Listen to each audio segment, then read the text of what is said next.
First and foremost, thank you all so much for joining us today. We are excited to present our Let's Talk Solutions November edition as a continuation on the grant applications process. We're really focusing today from start to finish on grant applications. So are going to go ahead and introduce our awesome speakers today. Impact Senior Solutions Engineer Jill Byrne. She will be taking us through Let's Talk Solution today. My name is Chrissy Vile, VP of Client Experience here at Impact. I support our customer success, marketing, and sales initiatives. And we also have Impact's Chief Innovation Officer, Jeff Armstrong, on the call today, and he will be supporting us throughout today's presentations as well as answering questions. A little bit of housekeeping before I turn it on over to Jill. As we are going through today's presentation on applications, put questions in the Q&A, engage with one another in the chat. We definitely want this to be collaborative and for you guys to get answers to all your questions that you have around grant applications.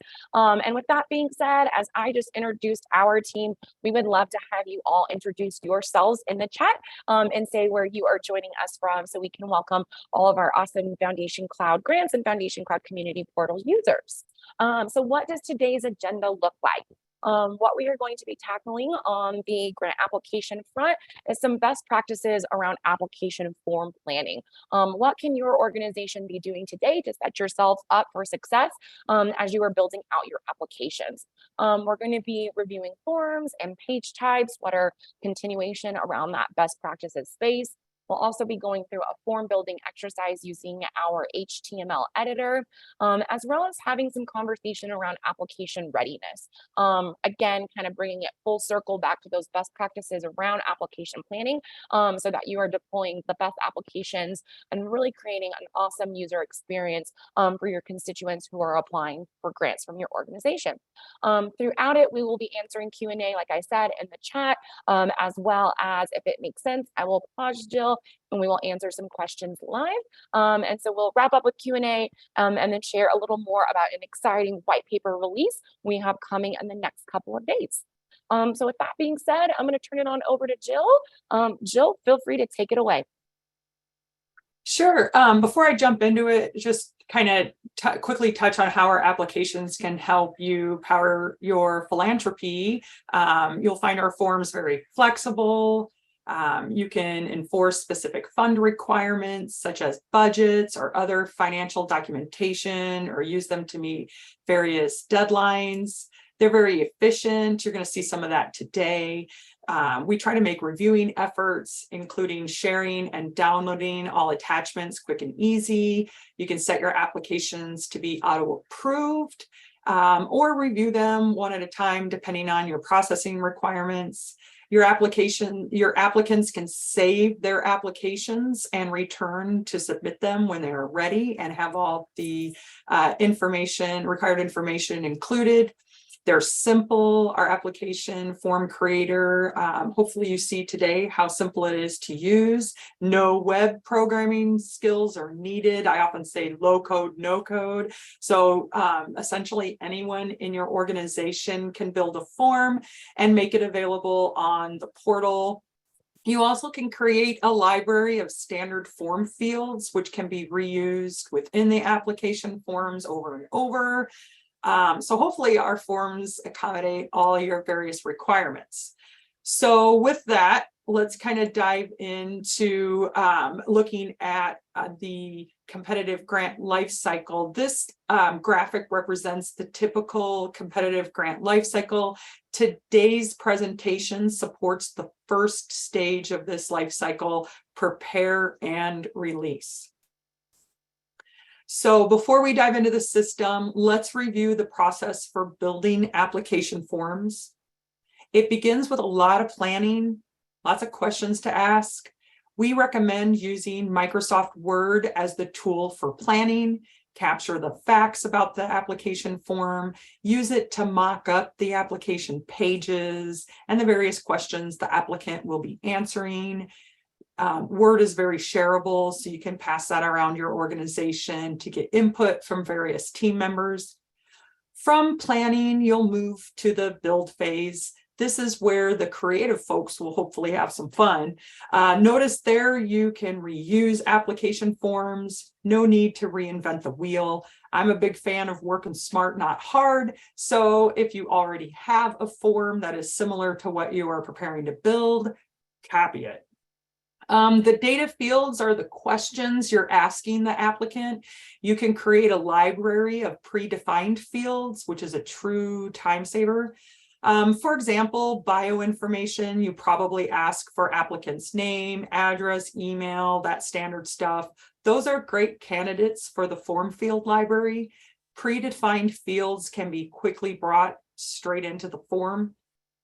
After you define fields, you will then add them to the form using our robust HTML editor. I promise that is not as scary as it sounds. You do not need to know any programming to be successful. Our editor is designed to be drag and drop friendly, and you're going to see that soon. Once the design of the form is complete, you'll want to finalize your configurations, test the form, and then release it to the portal. All of this is something that we are going to examine today. So, types of application forms. Foundation Cloud Grants allows users to create lots of different kinds of online applications. Picking the best type of app will ensure a successful implementation of an application through its life cycle, from publishing, processing, scoring, awarding, granting, and so forth. So, are your applications open-ended? Do they have a cycle? Do you require applicants to answer a preliminary set of questions? All your planning will help determine which type of form is appropriate. So after you select your form type, then we'll talk about the pages. Here we see the various types of form pages. The most common is standard, followed closely by supplemental. Supplemental pages can be used when additional info from the applicant is needed. Nice thing about the workflow in Foundation Cloud Grants, you can assign tasks to web users. What does that mean? If you are using workflow, create a step for the web applicant. After the application is approved and the grant record is created, you can trigger a supplemental page to surface on that portal. And then that page can be used for quick check-in reporting. A notification to the applicant will be sent to them when the supplemental page is ready. Okay, at this point, we've identified the form type, the page type, and now we're ready for the fun part, adding fields. Here are some helpful facts about form fields. Earlier, I mentioned the field library, great time saver for common fields used across your application forms. Another tip, set default values. Help the applicant by auto-populating some information. Fields can have flair, such as, do they need to be conditional, only appearing based on how the applicant answers other questions? Do the fields need to be smart? Do some calculations. Finally, are you presenting the applications to a review committee or a board for approval and scoring? There are fields you may need to hide from reviewers, or maybe there is info we need to gather from reviewers and thus create fields to capture their information on a reviewer page. There are so many options, which is why planning is an important step to finish prior to jumping into the grant system to start creating. Lots of stuff to consider for sure. One final note about fields, and this is a good one. So many time savers included in the presentation today, and hopefully you like this one. Field mapping. What is it? You can map application fields to web applicant data, or you can map fields to grant system records. Let the form auto-populate some information for the applicant, or let the system do the data lift and automatically bring pertinent information into the proposal record. So simple and efficient. Enough with the slides. Let's dive in.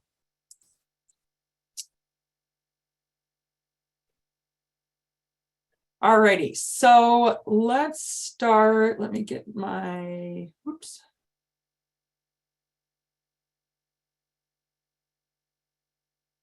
I gotta stop that. There we go. Alrighty, here we are. Got a lot of things to set up here. Alrighty, so from here, we're seeing the online application functional area. A lot of things to look at here. You're going to see some metrics up at the top showing your live applications, meaning those that have been activated out on the portal. You can create a new application, which we're going to do in just a moment. If you want to copy an existing one, open that application form, and then you can use this copy application option here. Like I said, that's a good time saver. So if you have an existing application that you just want to tweak a few things, copy it. Manage field mappings. You can use this editor to configure your custom field mappings. And then also manage predefined fields. This is your field library that I was mentioning earlier. These are all fields that I can use across the forms as I'm building them. Again, super helpful and time saving for us. So let's get to the main event, and we're going to create a new application. You're going to be presented with some choices: grant application, individual grant application, or scholarship application. We're going to do a grant one. We got to give it a name.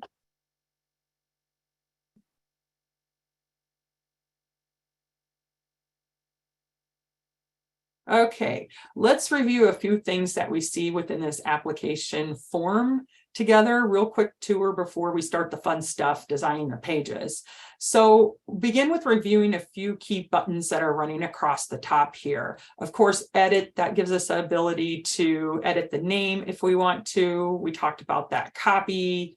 You can delete the application. Just a word of warning there, deleting it is permanently going to be taking it away. Also, so you're aware, the system will not allow you to delete an application if there are any pages. So at this point, mine's empty, so I could delete it. But if you have built some pages, it's going to ask you to remove those first before deleting. Expanding and collapsing is really just for the tiles. You can preview the application. This is one of my favorite buttons. So as you're designing and building your application, you can choose this preview option to get a quick view of what it's going to look like out on the portal. Add to query screen. This action will make the submitted web applications and their reviews available within query. You will get a bit of a prompt there. Be careful. Notice this warning. If you've already done this before, be on alert that if you do it again, you're going to overwrite what was previously there. But this is a really nice feature to add, again, to be able to create reports and queries based on that. So these tiles that we see running across the middle section here, the configuration.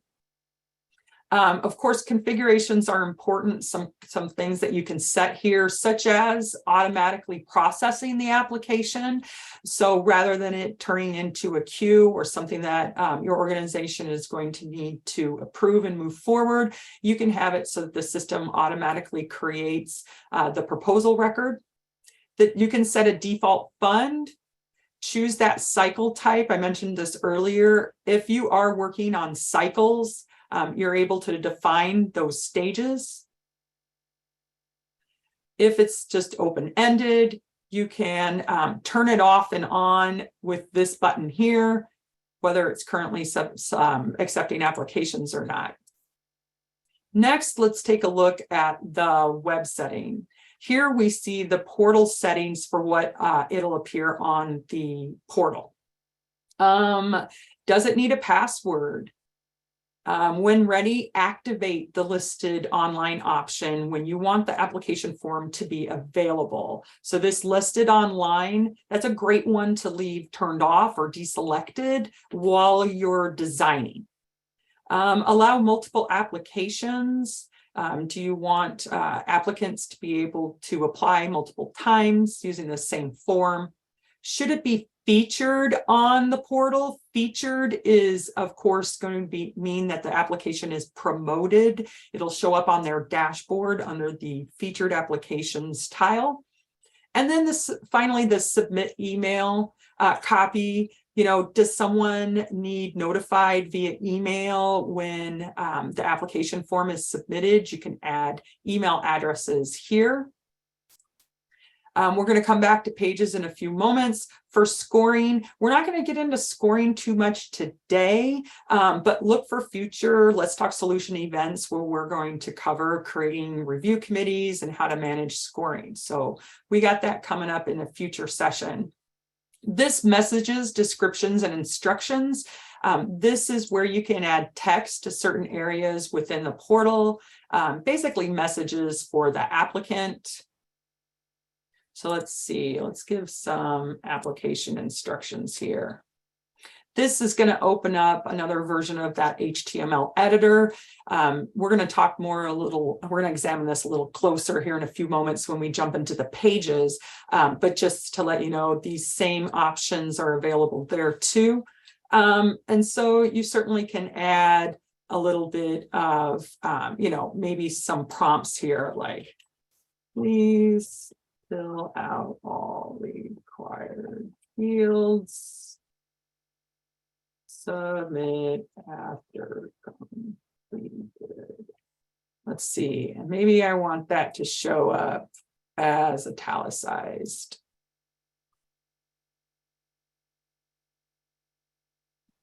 So again, you have the opportunity to create some descriptions and instructions based on various pages. So as the applicant is navigating through on the portal, they'll see these prompts. All right, now let's begin building our pages and adding fields. In the interest of time, I'm just going to warn you guys, my form is going to be quite simple. Of course, yours are probably more robust, but I really want to hone in on some of the common features and some of the other areas that you'll probably most frequently be using. All right, first, let's talk about these options here. Add an existing page. So this adds an existing page to the application. Be careful when using this option. If you make changes to a page that is used by multiple applications, it will affect all. So again, that's a nice time saver to be able to add existing page. You can kind of think of building your common pages that you'll be using throughout your application forms and be able to draw from those. The copy existing page copies a page to the application, creating a new page with new fields, but it'll be identical in appearance. And so this one is a good option if you like an existing page, feel that it's applicable, but maybe you need to just change a couple of things.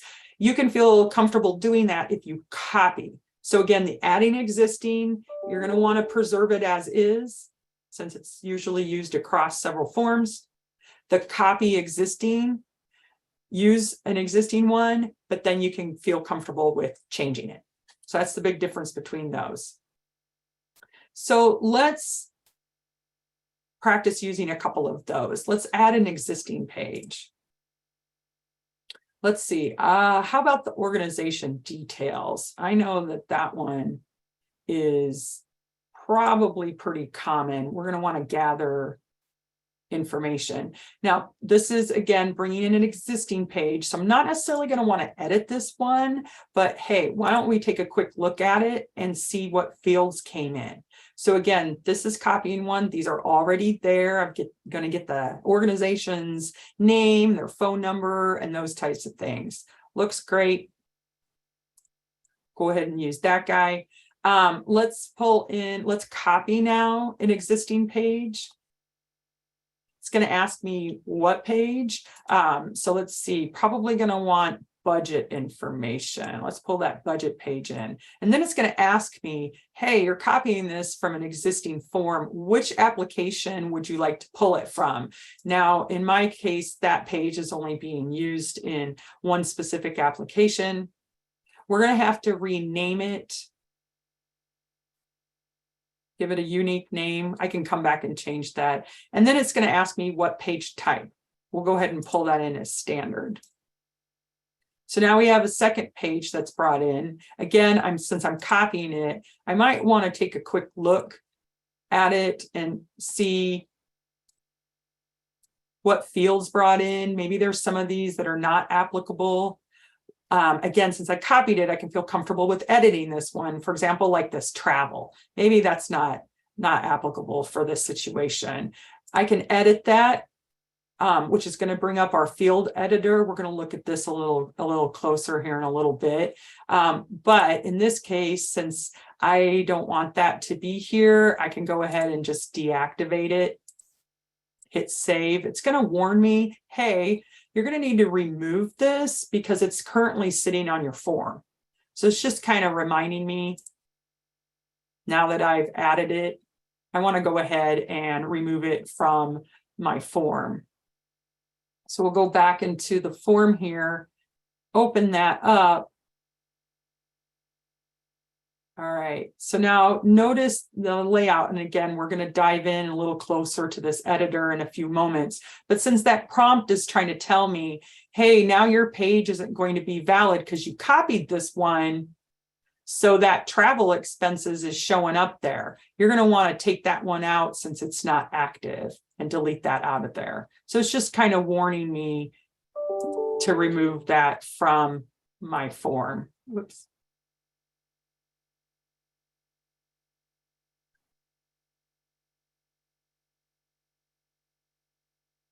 I'm validating it just to make sure. The validation process is going to examine the fields that you have created within your field list and the page designer itself and ensure that they match. So in other words, if you have a lot of fields to add, it's a great thing to validate to make sure you haven't forgotten any. All righty. So we'll go ahead and save it and get back into our application. All right, so now let's add a brand new fresh page.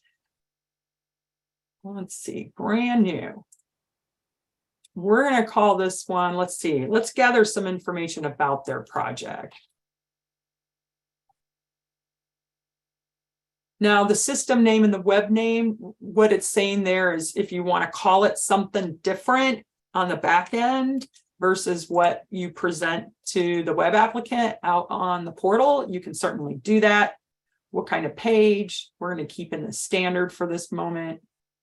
If you're working on developing it, you certainly can keep it from being active.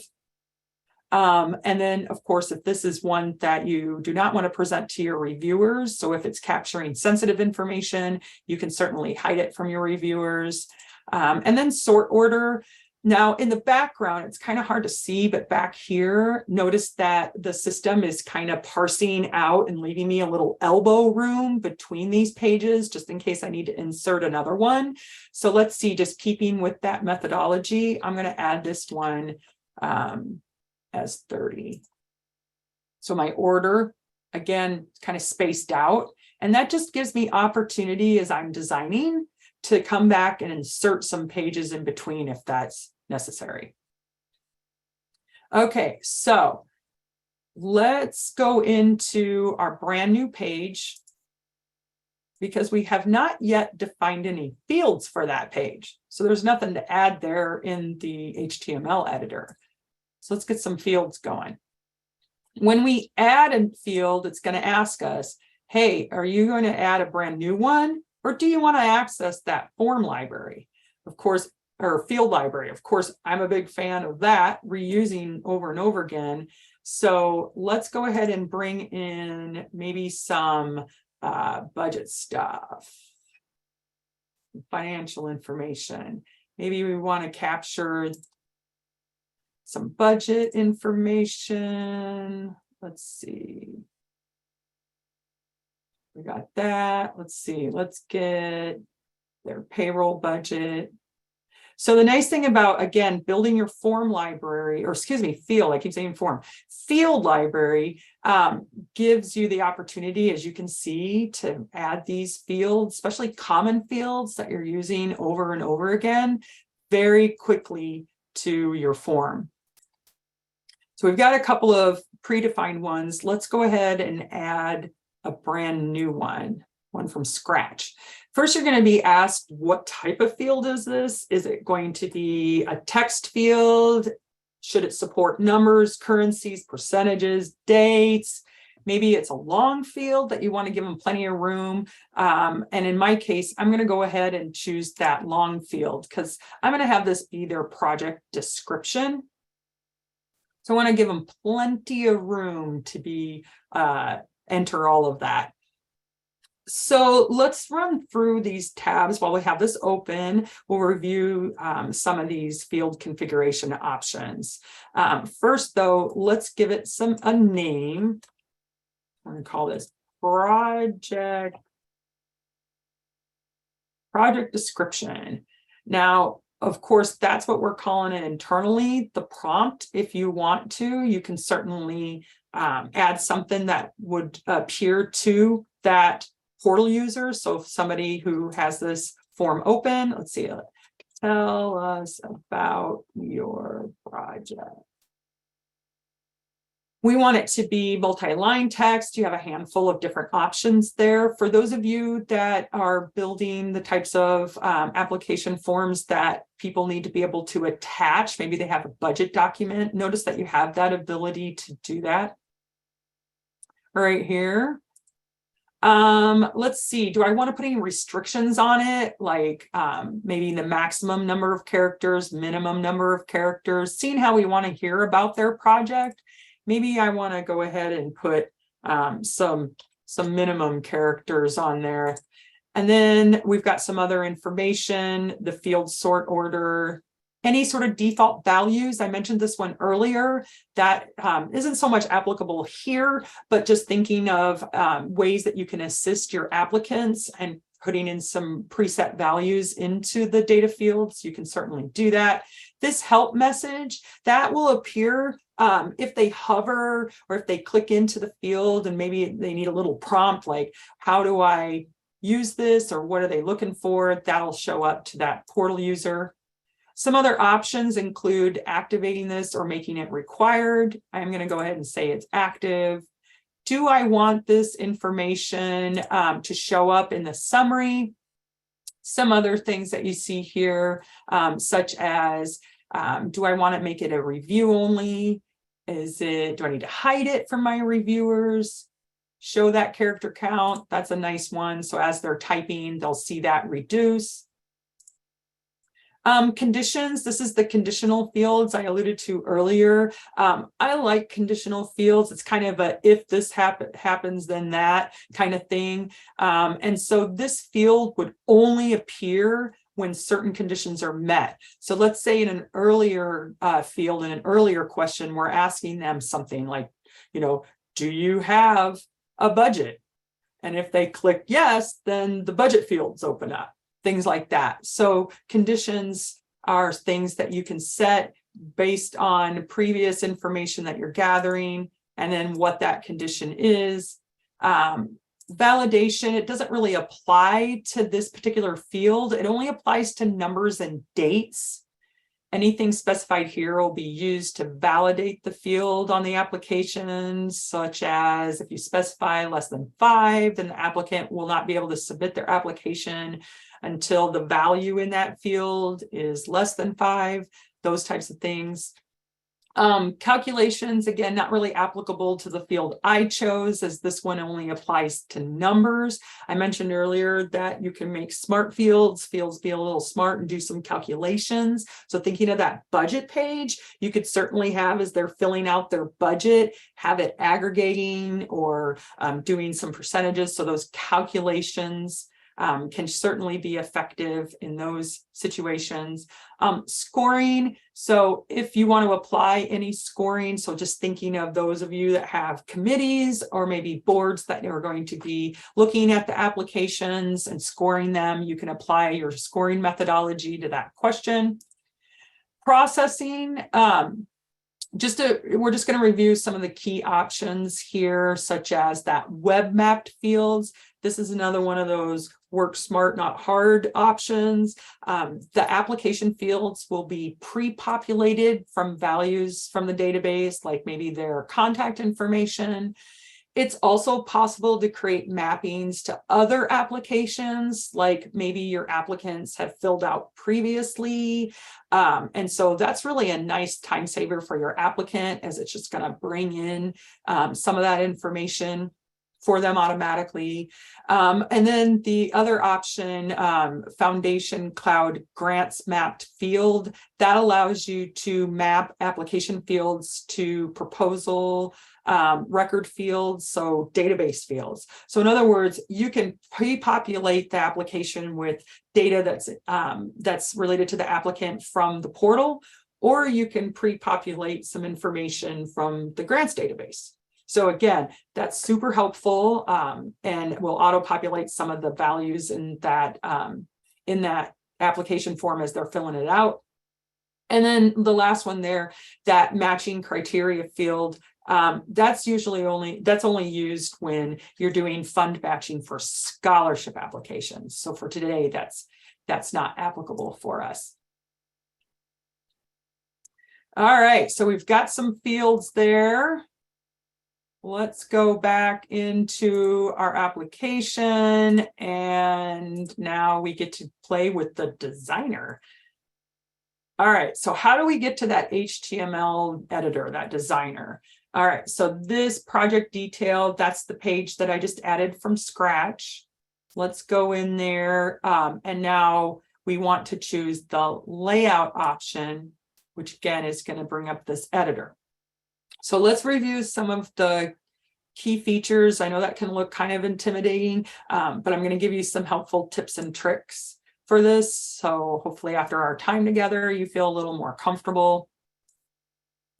All right, so starting at the top, notice this select a page. Now I selected the project detail, but you do not have to return out to that main if you want to flip between the pages of your application, because at this point I've defined my pages, I've identified the fields, and if I want to traverse around while I'm here in this editor and go between my various pages, I can do that straight here from the top. Another helpful feature is this selective version. This is your ability to back up the page. Super helpful for those of you that might not feel overly comfortable. Before you go in making a bunch of changes, create a backup of the page. And then if you need to restore back to that, you can do so. So if you're editing and you accidentally delete something that you didn't mean to, no worries, just restore back to before you started editing. So that's a great tip. All right, so some of the other things we see here, such as the validate page. Validation ensures that you've added all of the fields as defined in your field list. So when I'm looking over here at my fields, and if I chose validation right now, it's going to tell me right away, hey, you're missing these fields. So that's what your validation will do for you. Let's review some of the common tools within this editor here. Starting over here on the left side with source. This will show you the HTML code. So for those of you that are comfortable with popping in and just going to town with coding, feel free to do that. Copy from Word, that's this little icon here, a little print, looks like a little clipboard with the word on it. So this is a great one if you're using Word as your design tool. So earlier I mentioned some best practices around when you're designing a form, maybe starting off with Word. So if you want to copy things from Word, that's a real great way of being able to paste them in. You've got an ABC right here. That's your way of checking the spelling. This link icon gives you the ability to embed links within the form page. Lots of text editing, bold, italic, underline, bullets, numbers, all those kind of things. Over here, we can insert some pictures. Maybe we want to create a table, throw some lines in there. Of course, you've got styles, fonts, and sizes. This is one of my favorite ones right here. I'm not necessarily a fan of trying to do all this on a small screen. So you can use this maximize and blow it up as big as your browser. That might be a lot easier for you to work in. Definitely use that one. And then one of my favorite things that we offer within here, it's a super good time saver, and that is the ability to regenerate the form. This option, it's small but mighty. When you click this, it's going to bring all of your fields over at once into the form. So this is a really great idea if you have, let me pull my field up real quick. You will have to define their sort orders. So like in this case, this one's going to be at the beginning.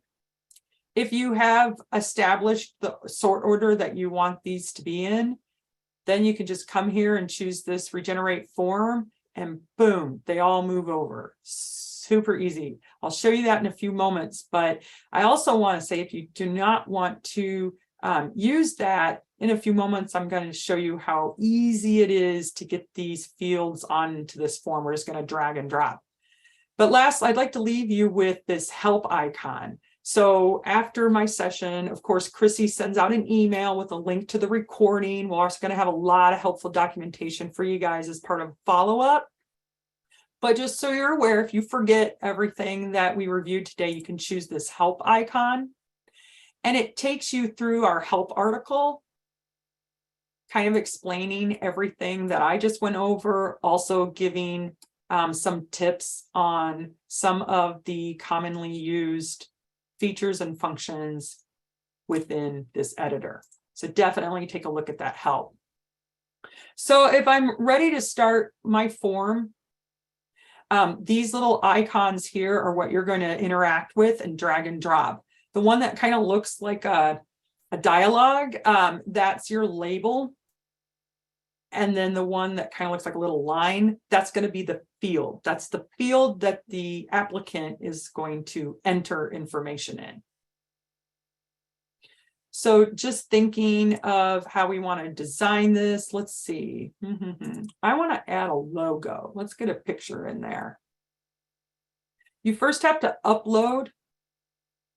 Let's grab our logo. Send it to the server. Then it's going to take you back here to the properties. Where do you want it aligned? Let's see. I want mine to show up on the left.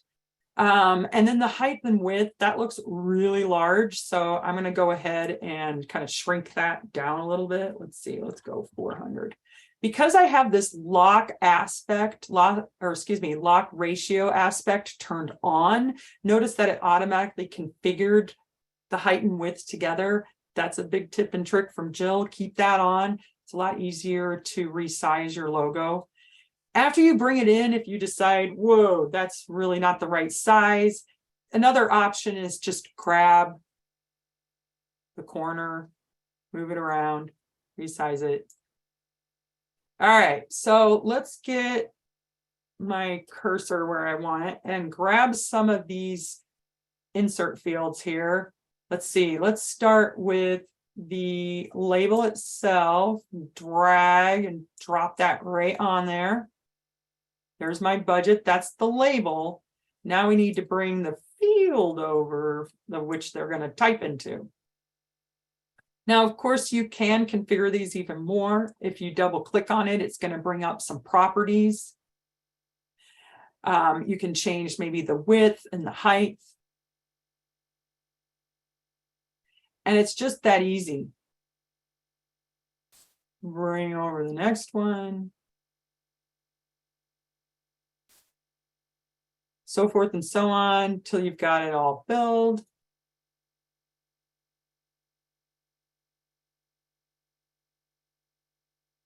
All righty. So at this point, I would definitely want to validate it. Again, that's to make sure that I have all of my fields that I want to bring in that are active. You can on the fly add some fields. So if maybe you're realizing now that you're building it that you forgot something, you can certainly add that at this point. I'm going to go ahead and save it. Now, the other option, as I mentioned before, is your ability to use this regenerate form. So in lieu of dragging and dropping on, let me pull all of these. Let's pull all of these off of here. And I'll show you guys how to use that. All right, so the regenerate form, I love this thing. It's going to ask me my label width. Let's see. You do not have to type in there, by the way. That's a great tip and trick. Just hit OK, and I'll bring them all on. And then from here, you can resize them and things like that. Look at how easy that was.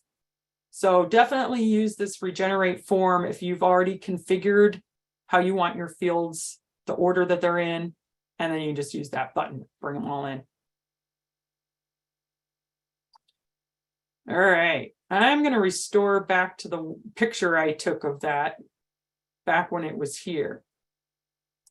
So I kind of like that logo. All right, let's go back over to, let's add a supplemental page. Yeah, let's do that. Let's go in. Now we've got our standard pages. Let's add a supplemental page.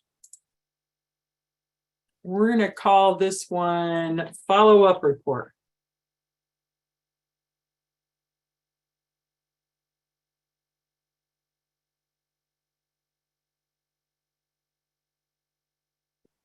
It's going to be a supplemental page. We want to activate it. Let's see my sort order. I'm on 30 right now.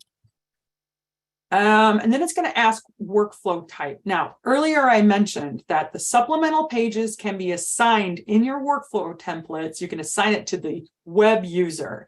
This is awesome. This means that based on as your workflow is progressing, it's then going to light up or activate that supplemental page. Let's see, we'll have this one be receive follow-up report, outcome, our prerequisite task being the task that has to be completed first. So what this is saying is in the workflow, and I'm going to show you my template in just a moment, when that create grant step is completed, then the 6-month follow-up report workflow task will now become activated. And in my workflow template, I have this assigned to the web applicant.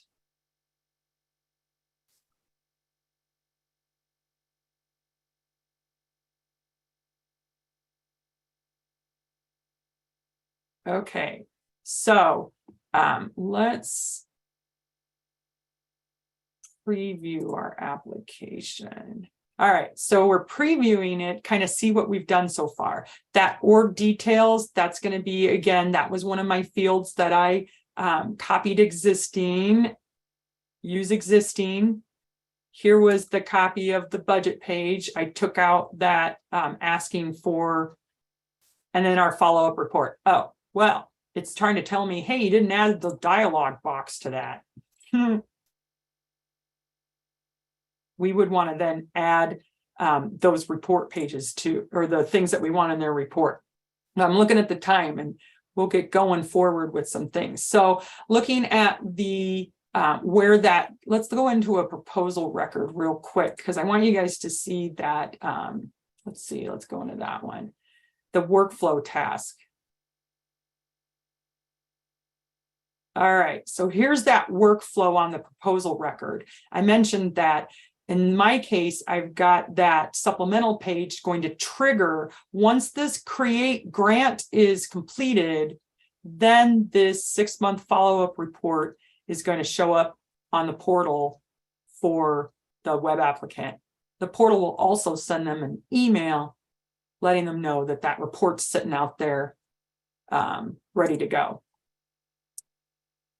All right, so some other things you can do for testing. You saw me do a preview. On the portal, let's go in as an admin.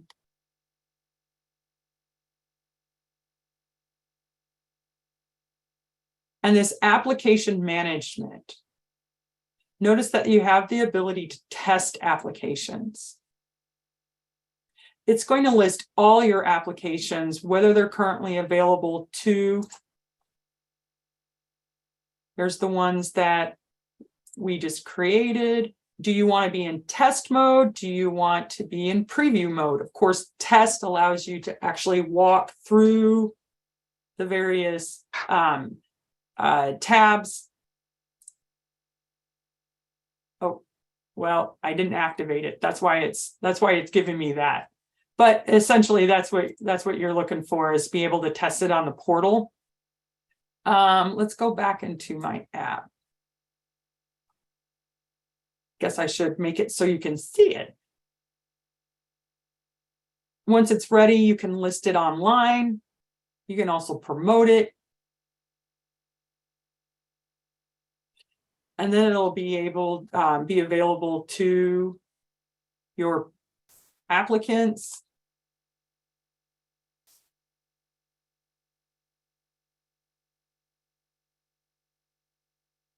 Here's where the featured ones show up.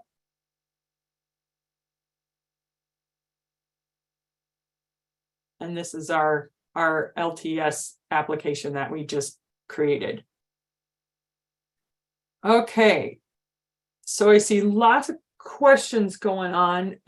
Before I turn it over to our Chief Innovation Officer, Jeff Armstrong, who has written an excellent white paper on everything that I just showed you today, because again, I know that was kind of fast. Chrissy, do we have any questions that we want to do live, or are we ready to turn it over to Jeff? I believe we are ready to turn it over to Jeff, since we only have about 10 minutes left. We have actually, though, had some pretty awesome questions that have come through the Q&A, and Jeff has done a really great job of answering them out with written responses. And so what I'm going to do in the follow-up, we will be sharing the recording as well as the PowerPoint, and then I will also share those questions and answers that Jeff has written out, because I do believe that there's some golden nuggets in there that would be helpful for a lot of people. Okay. All right. Well, thank you, Chrissy. Yeah, Chloe was it Chloe? Someone just sent a message, sent a Q&A question about where do we find the library of white papers. Great question. Our next slide shows that. The white papers we have published on our knowledge base on Document 360. We've got a white paper out there for workflows. We've got one for correspondence and mail merges. Later this week or early next week, we're going to be publishing this white paper on web applications out there as well. Chrissy's going to send you guys a copy of it for attending, for registering for this webinar, so you'll have an advanced copy of it before we publish it online. Jill did mention the process of planning your application in Microsoft Word, and the white paper goes into a lot of detail about our recommended approach to planning out your web apps in Microsoft Word. So. As you may have noticed, I was introduced as the Chief Innovation Officer. That's a new title for me. I'm still getting used to it. I've been I was on the product team for a while. I was Chief Product Officer for a couple of years.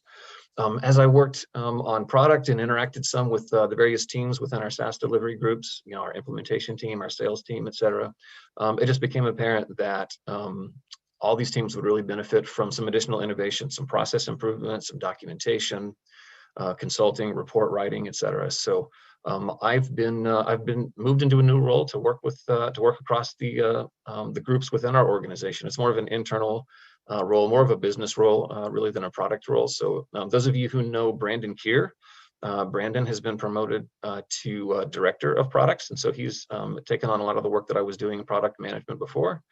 And so now I'm getting to collaborate with the sales team and put together good demo environments. And I'm collaborating with the implementation team to help them with their processes of taking clients live, et cetera. So it's an exciting change for me, and I'm looking forward to improving our processes across the organization to improve your user experience and your interaction with our organization as a whole. And the last thing I'll add that Jeff is going to get to work on, which is something I'm excited for, is really our customer experience and our customer success. So we'll be rolling out more white papers next year, more product documentation, more on-demand training courses, as we really want to continue to support you all and your user journey and how you best use our solutions. So you have an awesome leader in Jeff on the innovation side to really deliver some excellent content to help you all use our products as efficiently as possible. So Impact is really excited to be making that investment for our customers. And so I think that will help us kick off an even more thoughtful and intentional Let's Talk Solutions series in 2023. So as we wrap up today, I will be sending out some follow-up information. We have one more Let's Talk Solutions that we will be doing in December. Typically, we are on the third Wednesday of every month, but to make sure that we are staying away from everyone's holiday giving season as well as the holidays, we are bumping it to the second week of December. We'll be releasing the invite and the topic for that in the next week or so, following the holiday next week. And then in December, we will also be sharing a Let's Talk Solutions customer feedback survey. We would really love your guys' thoughts and opinions on the topics we delivered in 2022, and then help us drive what we'll be delivering in 2023. As this series is really customer driven and customer focused, and we want you guys to be getting the best that you can out of the Let's Talk Solutions series. So thank you all so much for joining us today and for your time, and we will be in touch with next step. So Chrissy, there was one more question that was asked last minute here in the Q&A. Do we have time to answer that one? Absolutely, let's grab it. All right, Angel asked, is there any way to print from the preview screen? Sometimes a committee chair or scholarship committee may want to see a draft before we go live so they can edit questions. And to clarify, Angel wants to print a PDF. So yeah, Angel, great question.